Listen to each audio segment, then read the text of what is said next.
નમસ્તે મિત્રો, મારું નામ રૂપા છે અને મારી ઉંમર 40 વર્ષની છે. આજે હું તમને જે વાત જણાવવા જઈ રહી છું એ એક સત્ય ઘટના છે. આ બનાવ 6 મહિના પહેલાં બન્યો હતો. મારે એક દીકરી છે જેના લગ્ન છગન સાથે થઈ ગયા છે. છગન મારા જ ગામમાં રહે છે.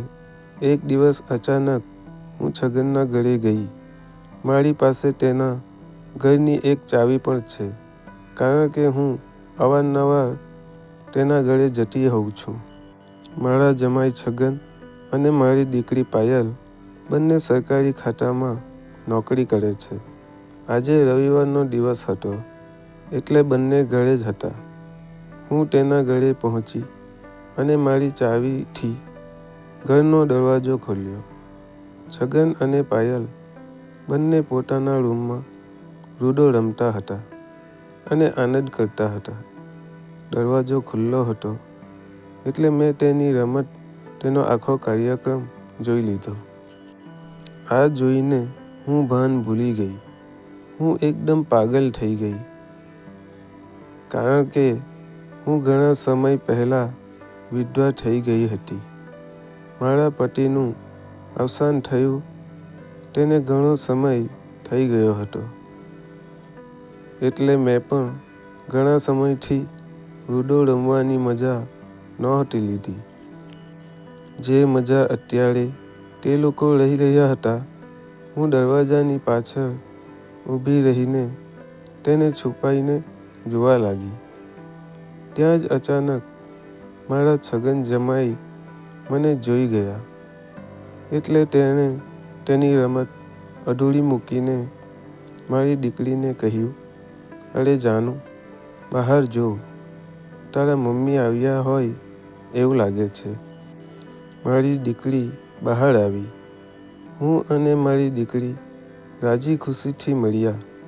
હવે બપોરના 4 વાગી રહ્યા હતા એટલે પાયલ બોલી, "મમ્મી, તમે અહીંયા બેસો, હું તમારા માટે ચા બનાવું છું." પણ ઘરે દૂધ ન હતું એટલે મારા છગન જમાઈ બોલ્યા, "હું નીચે જઈને દૂધ લઈ આવું, તમે ગેસ ચાલુ કરો." એટલે પાયલે કહ્યું, "તમારે નથી જવું, તમે બેસો. મારે તે દુકાનવાળા સાથે આગળનો હિસાબ પણ કરવાનો છે એટલે હું જાઉં છું." પાયલ નીચે દૂધ લેવા ગઈ એટલે ઘરે હું અને છગન જમાઈ બંને એકલા હતા. છગન જમાઈ મારાથી શરમાતા હતા કારણ કે હું તેમને સવારે રમતા જોઈ ગઈ હતી. ત્યારબાદ છગન જમાઈ પાસે માફી માંગી અને કહ્યું, "છગન જમાઈ, મને માફ કરી દેજો." કટારે ઘરે આવી ગઈ એટલે મારા છગન જમાઈ બોલ્યા, "એમાં કંઈ વાંધો નહીં, આ પણ તમારું જ ઘર છે. તમને જ્યારે મન થાય ત્યારે આવી જવાનું." એટલામાં પાયલ દૂધ લઈ ઘરે આવી અને તેણે ચા બનાવી. અમે બધા સાથે બેઠા અને વાતો કરી. રાતનો સમય થયો. અમે બધા સૂઈ ગયા. એ રાત્રે મારા સગન જમાઈ અને દીકરી બાજુના રૂમમાં સૂતા હતા. મારો રૂમ તેની એકદમ બાજુમાં જ હતો. બીજે દિવસે આખા દેશમાં લોકડાઉન લાગી ગયું. મોદી સાહેબના હુકમ પ્રમાણે કોઈ પોતાના ઘરેથી બહાર નીકળી શકતું ન હતું એટલે મારે પણ મારી દીકરીના ઘરે જ રહેવું પડ્યું. હું તેના ઘરે હોવાથી તે બંને ખુલીને આનંદ કરવાનો મોકો મળતો ન હતો. આથી મારા જમાઈ થોડા નારાજ રહેવા લાગ્યા. તે ઉદાસ રહેવા લાગ્યો. હું જ્યારે પણ ટીવી જોતી હોય ત્યારે મારી બાજુમાં આવીને બેસી જતા હતા અને મારી સામું ટગર ટગર જોયા કરતા. ઘણી વાર તો તે મારી એટલા નજીક બેસી જતા કે મારા હાથ છગન જમાઈને અડી જતા.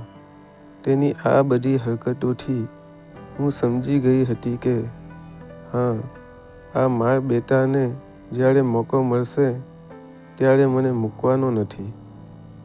એટલે હવે તો હું પણ મારા જમાઈને સામેથી હના આપવા લાગી. એટલે એ પણ સમજી ગયો કે સાસુમાં પણ વુડાની રમતના આનંદ માટે તૈયાર જ છે. એક સાંજે હું મારી રૂમમાં સૂતી હતી. અચાનક મને એવું લાગ્યું કે મારી બાજુમાં આવીને કોઈ સૂતું છે. મેં પડખું ફેરવીને જોયું તો તે મારો જમાઈ છગન હતો. હું એકદમ ડરી ગઈ. મારા હાથ પગ ધ્રુજવા લાગ્યા. મેં તેને કહ્યું, જમાઈ, આ તમે શું કરો છો? પાયલને ખબર પડી જશે. એટલે જમાઈ બોલ્યા, તમને તો તમારી દીકરીની ખબર જ છે. એકવાર તે સૂવે પછી સીધી સવારે જ તેની નીંદર ઉઠે છે.